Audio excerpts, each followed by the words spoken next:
اہل حرم کہتے ہیں۔ زیادہ وقت نہیں لگی تو دو تین جملات آپ کی خدمات میں بیان کر کے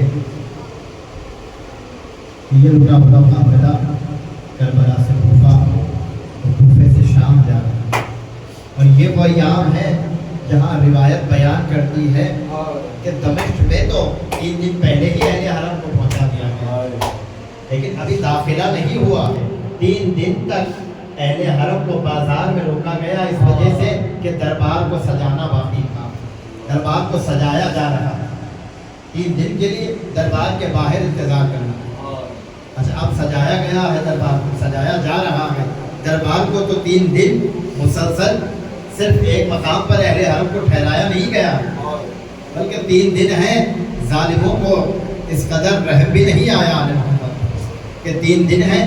مسلسل کربلا سے کوفہ، کوفے سے شام آئے ہیں، کم سے کم انہیں کچھ دیر کے لیے آرام کرنا نہیں، 3 دن مسلسل آرام کرنے نہیں دیا گیا ہے، دربار سجتا رہے گا، انہیں مسلسل مختلف بازاروں میں لے جایا گیا ہے، مختلف بازاروں میں تماشائی کے لیے لے جایا گیا۔ وہ سید سجاد کہتے ہیں جب شام کے دربار میں ابھی داخلہ نہیں ہوا ہے تو ہمیں مختلف بازاروں میں لے جایا گیا ہے، اسی میں سے ایک بازار میں اس طرح ہمیں لے جایا گیا ہے جیسے ہی اس بازار میں داخلہ ہوا ہے، ارے کوٹوں سے پتھرے برسائے گئے اور اس قدر پتھرے برسائے گئے ہیں کہ ہمارے چہرے زخمی ہو گئے، ہمارے چہرے زخمی ہو گئے ہیں، اور ایسے عالم میں کہ جہاں چہرے زخمی ہو گئے ہیں مسلسل نئی مصیبتیں تھی کہ میں ماں بہنوں کو دیکھتے جا رہا تھا اور روتے جا رہا تھا، اور ایسے عالم میں میں مسلسل سکینہ کو دیکھتا تھا، سکینہ کو دیکھتا تھا، کیونکہ اتنا ہجوم تھا کہ راستہ نہیں تھا کہ اہل حرم کو لے جایا جا سکے، اس لیے جناب ام کلثوم نے کہا کہ اے شمر ہم پر کچھ تو رحم کر، ہم پر کچھ تو رحم کر، ہمیں اس دروازے سے لے جا جہاں ہجوم کم ہو، جہاں مجمع کم ہو۔ اس کے بعد ام کلثوم نے شمر سے کہا کہ اے شمر ہم پہ کچھ تو رحم کر دے، ہم پہ کچھ تو رحم کر کہ یہ نوک نیزہ پہ جو سر بلند ہے یہ بیویوں کے قریب نہ رکھ، ان نوک نیزہ کو آگے کر دے تاکہ لوگ نوک نیزہ پہ سروں کا تماشا کرے، ارے ہماری جانب کھلے سروں پر لوگوں کی نگاہیں نہ رہے۔ بڑی مصیبتیں ہوئی ہیں، ہم سن کر فدیہ کر رہے ہیں، لیکن سید سجاد نے اپنی آنکھوں سے دیکھا، اس لیے جب بھی امام سے سوال کیا گیا امام نے مسلسل ایک ہی جملے کو دہرایا ہے، الشام الشام الشام کہہ کے امام گریہ کرتے، وہی بازار شام، وہی دربار شام، وہی زندان شام، بس ابھی تو ایک ہی دن کا وقت۔ اس کے بعد یکم سفر کو داخل اہل حرم،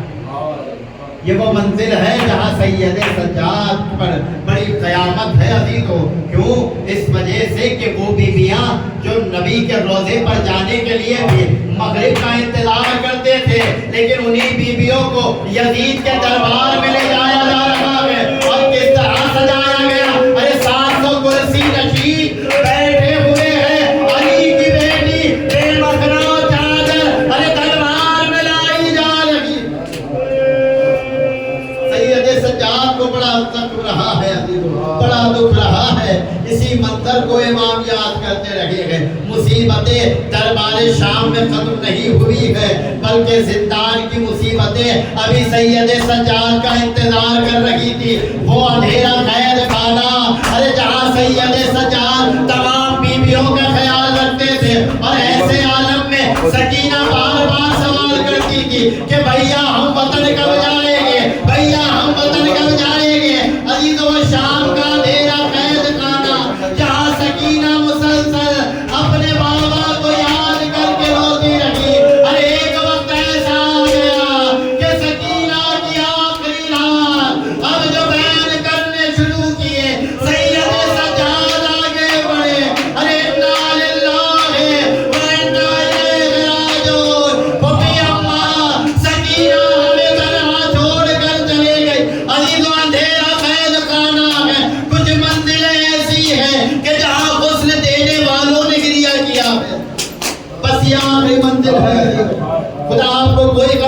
سوائے غم حسین کے ایک منزل مدینے کی تھی جہاں علی مرتضیٰ جناب فاطمہ زہرا کو غسل دے رہے تھے اور چیخیں مار کر رونے لگے ہیں. جب پوچھا گیا سبب کیا ہے, کہا کہ فاطمہ کی پسلیاں ٹوٹی ہوئی. یہ پہلی منزل رہی ہے. دوسری منزل زندان شام کی ہے. جب غسالہ کو بلایا گیا تھا یزید کی جانب سے تاکہ لاشیں باہر نہ آئے, قید خانے میں ہی سکینہ کو دفن کیا جائے, لیکن جیسے ہی غسالہ آئی کہا کہ جناب زینب کے ساتھ مل کر غسل و کفن کا اہتمام کر سکے. صرف غسل ہوا ہے عزیزو, لیکن کیسا ہوا ہے؟ غسل جب دینے کے لیے غسالہ آگے بڑھی ہے, غسل دینے سے پہلے عزیزو لباس کو اتارا جاتا ہے, لیکن ہائے سکینہ کا جسم مبارک اتنے زخم تھے تو جناب زینب سے مخاطب ہو کر کہا کہ بی بی کیا اس بچی کو کوئی مرض تھا جس کی وجہ سے اس بچی کے جسم مبارک سے ارے لباس جدا نہیں ہوتا؟ زینب نے روتے ہوئے کہا کہ میری بچی کو کوئی مرض نہیں تھا, یہ سر کے زخم ہے, یہ بازاروں میں پتھرے مارے گئے ہیں, ارے کانوں سے گوشی والے, چہرے پہ تماچوں کے نشان, ارے سینے پر اونٹ کی ننگی پشت کے ساتھ باندھا, اور یہ پاؤں پہ زخم جو ہے ارے میلوں کا سفر میری بچی طے کرتی رہی, ارے غسالہ چیخے مار کر پیچھے.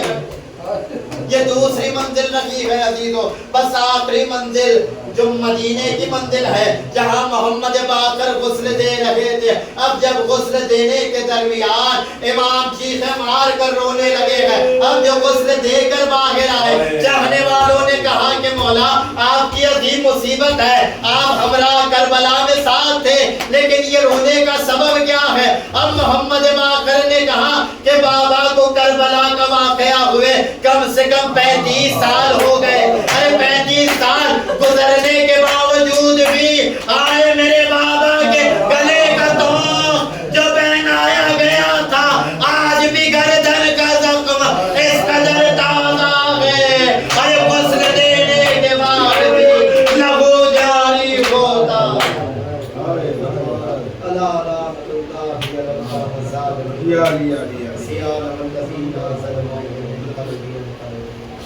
اللهم لا قتلت الحسين واولادي واصحابي